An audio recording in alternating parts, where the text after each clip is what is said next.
खबरें जो आपको सीधे जोड़ती हैं हमसे, जिनका आपकी जिंदगी पर होता है सीधा असर। खबरों की वही तस्वीर,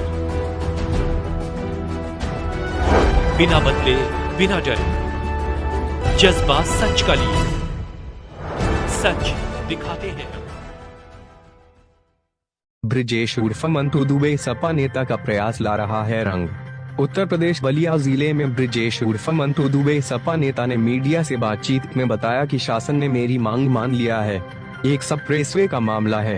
मंटू दुबे सपा नेता ने जनहित का मामला हमेशा उठाते रहे हैं। समाज सेवा ही लक्ष्य है। क्या कहेंगे? हम पिछले दिनों मैं ब्रजेश कुमार दुबे उर्फ मंटू दुबे बलिया जनपद का समाज सेवी हूं और मुद्दों को उठाया करता हूं। मैं जनहित से जुड़े मुद्दों को उठाकर शासन को बताने का काम करता हूं।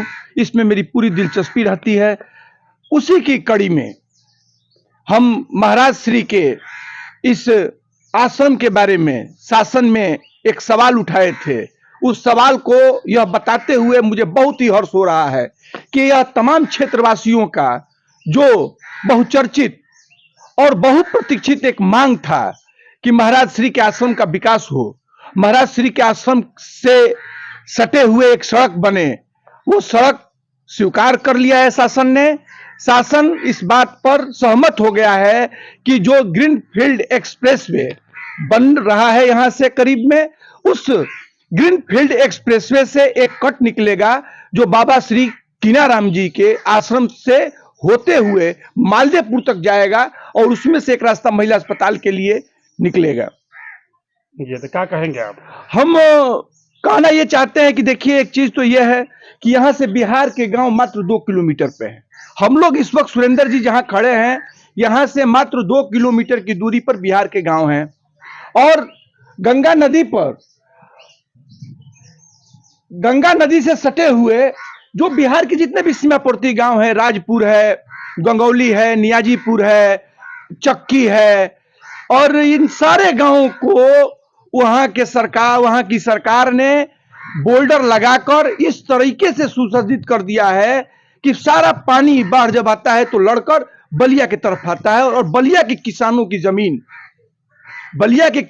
जमीन कटान के चलते प्रभावित हो रही है और कट कट कर यह बेशकीमती जमीन जो है हमेशा नष्ट होती जा रही है। और कहां गंगा जी थी, आज कहां आ गई हैं?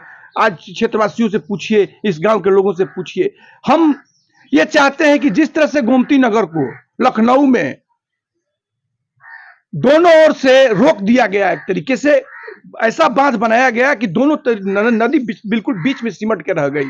इसी तरीके से हरिद्वार में है, ऋषिकेश में है। तो इसको आप ऐसा कीजिए कि जमीन जो हमारी कटान के चलते प्रभावित हो रही है, इस जमीन को आदरणीय मुख्यमंत्री जी से यह आग्रह है। हम लगातार उनसे मिलने के प्रयास में लगे हुए हैं और मैं चाहता हूं बाबा श्री आदरणीय मुख्यमंत्री जी, आप अपने ओएसडी से हमारा नाम पता नोट करवा के हमसे मिल लीजिए। हम बलिया की समस्याओं के बारे में आपको विस्तार से बताना चाहते हैं। हमें कुछ वक्त चाहिए आपके सामने आदरणीय मुख्यमंत्री जी। इसलिए मैं आपसे विनम्र आग्रह करते हुए, बार बार आग्रह करते हुए बाबा श्री आपसे यही कहना चाहता हूं कि मुझसे जल्द से जल्द मिलिए और बलिया को कटान से बचाने का काम कीजिए। एक नया गोमती नगर यहां भी बनाने का काम कीजिए। कटहर नाले को ऊंचा करके सीढ़ी नुमा बनाने का प्रस्ताव आप पारित कर चुके हैं, जो सुराह ताल में जाके मिलेगा और नौका विहार से रोजगार सृजन होगा। ये मैंने बहुत पहले कहा था, इस पर भी स्वीकृति मिल चुकी है।